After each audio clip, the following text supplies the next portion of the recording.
Okay, let's dive into this explainer. We've got what is basically the ultimate underdog story here. How a super simple, frustrating, everyday mistake at an airport somehow birthed a multi-billion-dollar empire and completely smashed a global monopoly in the process. I mean, we usually assume that disrupting an industry takes, I don't know, a high-tech laboratory, hundreds of millions in venture capital, or a lifetime of insider knowledge, right? But as we're going to explore today, sometimes all it actually takes is a relatable mistake in the sheer willingness to ask a very basic question about how the world works. This is the story of finding a giant that everyone thought was untouchable, realizing the whole game was rigged, and inventing a signature move that flipped an entire industry upside down. So we start our journey with this everyday entrepreneur, Andrew Hunt. Just picture this scenario for a second. He's traveling, rushing through a chaotic airport terminal, and in all the madness, he accidentally leaves his brand new $700 Ray-Ban glasses behind. Ugh. We have all been there, haven't we? That sudden sinking feeling in the pit of your stomach when you realize you've just lost something incredibly expensive. Now, most of us would just chalk that up to terrible luck, swallow the frustration, and begrudgingly go buy another pair. But Hunt? He didn't just get mad. He got curious. He actually used that intense frustration as fuel. He stopped and asked himself a question that would eventually disrupt an entire empire. Why should I lose $700 so easily? It was this really profound moment of reflection that made him look a lot closer at what exactly he had just left behind on that terminal seat. I mean, just think about the sheer absurdity of the market he was looking at. On one hand, you have a pair of glasses, a product that relies on manufacturing principles that haven't fundamentally changed in, 800 years? It's basically just curved glass and plastic frames. On the other hand, you have a modern smartphone, representing the absolute cutting edge of human technological achievement. Hunt realized this massive discrepancy. Why on earth should a basic pair of glasses cost more than the supercomputer sitting right there in your pocket? It just didn't make any logical sense. And when products rely on ancient technology but somehow still command astronomical prices, it usually points to a stagnant market. It tells you that whoever is in charge simply isn't innovating because, they don't have to. So Hunt didn't just quietly buy a replacement pair and move on. He started digging deep into the supply chain. He wanted to understand exactly why those little pieces of plastic and glass were draining so much money from people's bank accounts. And what his research uncovered was, honestly, startling. He found this massive, unseen behemoth pulling all the strings behind the scenes. Actually, scratch that. It wasn't just a behemoth. He realized he was essentially paying a hefty toll to a global eyewear mafia operating right in the shadows. Enter Luxottica. This single, massive company was the absolute gatekeeper of the global eyewear market. Think about the illusion of choice for a second. When you walk into a sunglasses store at the mall, it looks like this highly competitive market, right? You see dozens of premium, distinct brands all competing for your attention. But pull back the curtain, and it was a total walled garden controlled by one entity. If you wanted to build an eyewear brand back then, you didn't really have a choice. You either fell in line under the Luxottica banner, or you packed your bags and said goodbye to the industry entirely. They held literally all the cards. And Luxottica wasn't just a major player. Get this. They were designing and manufacturing an astonishing 90% of all branded glasses in the world. Let that sink in for a second. 9 out of every 10 branded pairs of glasses came from this single unified source. I mean, that is the very definition of a stronghold. When one entity controls that much of the production, the normal rules of supply, demand, and competitive pricing, they just cease to exist. They didn't just control the market, they were the market. And to relentlessly enforce this monopoly, they didn't just stop at the factories. Oh no, they owned the shelves too.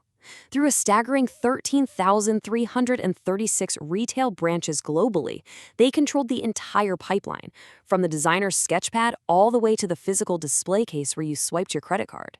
Because they owned the brick-and-mortar stores, they completely owned consumer access. If some bold new brand wanted to sell their frames, they still had to go through Luxottica's retail doors to reach the public, which, of course, put their fate right back into the hands of the giant. So what does this actually mean for your wallet? Well, Luxottica operated on this unwritten rule, ensuring a profit margin of at least 10 times the cost. Yep, 10x. Those $700 frames sitting pretty on the shelf, they cost a maximum of $30 to $70 to design, produce, and market. The rest of that massive price tag? Pure, unadulterated markup. It was basically a toll you paid simply because there was absolutely no real competition big enough to challenge their grip and force prices down. Okay, so Andrew and his entrepreneurial friends decide they want to break this monopoly. But how on earth do you fight a titan that owns over 13,000 storefronts? Naturally, they had zero capital to build physical retail branches of their own. Selling online was literally the only viable path forward. But, and this is a big but, this presented a severe psychological barrier. At that time, less than 1% of the entire eyewear market was virtual. I mean, glasses are highly tactile, right? People need to feel the weight of the frames, see the exact color, and most importantly, check how they actually fit their unique face shape. Overcoming that very valid fear of buying an unseen pair of glasses was going to require a radical and honestly pretty dangerous idea. So, first things first, they named their new venture Warby Parker. Next, they designed 41 distinct models of glasses, making sure the build quality was totally on par with the global giants. But here is the real kicker. They priced them at an astonishingly low $95.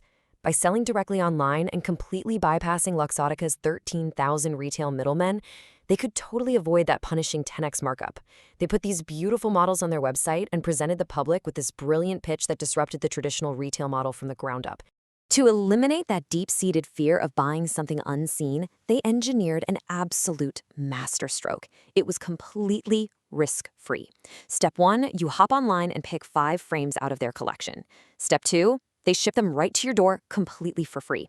Step 3, you get 5 full days to try them on in your own mirror, ask your friends for opinions, and just really live with them. And finally, step 4, you keep what you love and the rest go back with return shipping entirely on their dime. They absorbed 100% of the consumer's risk, placing the entire financial burden of the try-on phase squarely on their own shoulders. Now, let's be real. This was a massive gamble. Shipping 5 physical products to someone just hoping they buy one, that is terrifying for a bootstrapped startup. But this risky move worked miraculously. Just think about the genius of the social dynamic it created. A box of 5 stylish glasses arrive at your office. You start trying them on at your desk. Your coworkers wander over. They see you. They want to try them on too, and suddenly, they want to buy the extra pairs. Because of this accidental, completely brilliant network effect, almost 0 glasses were actually returned. The strategy generated incredible media hype and a total wildfire of social network buzz. The buzz was so overwhelmingly huge that their very first wave of sales registered an astonishing 20,000 orders. 20,000! They were totally caught off guard. As a scrappy new startup, they simply didn't have that kind of inventory sitting in a warehouse somewhere. It resulted in this beautiful, chaotic panic where the founders literally had to pick up the phone and personally call thousands of individual customers one by one to apologize for the delay. Honestly, what a fantastic problem to have, right? Ultimately, this underdog strategy didn't just sell a few initial pairs of glasses. It radically disrupted the established order. By inventing a brand new way to interact with the customer, it propelled Warby Parker from a chaotic little startup into becoming Luxottica's biggest global competitor. From one single lost pair of sunglasses at an airport terminal, Warby Parker grew into a multi-billion-dollar titan that forced a legacy industry to completely rethink how it operates. They didn't just beat the behemoth, they built a permanent legacy. And that brings us to the core insight of our explainer today, the signature move. If you want to break through the noise in any industry, you can't just be slightly better or a little bit cheaper. You have to create a story that hasn't been told before. 10 years from now, you might forget the name Andrew Hunt, but this story? It's going to stay in the corner of your mind for sure. You will always remember them as the crazy brand that sent you a box of 5 free glasses to try on at home. That is Warby Parker's signature move. It's the unique operational advantage that permanently separated them from the pack and gave them an insurmountable competitive edge. So as we wrap up this explainer, I want to leave you with a direct challenge for your own entrepreneurial journey. If you want to leave a permanent legacy, you absolutely must disrupt the norm. Think about the stagnant processes in your own field. How can you absorb the risk for your customers? 10 years from now, what is the unforgettable story your customers will tell about you? What is your signature move? Take that thought with you. And hey, thank you so much for joining me to unpack this incredible story.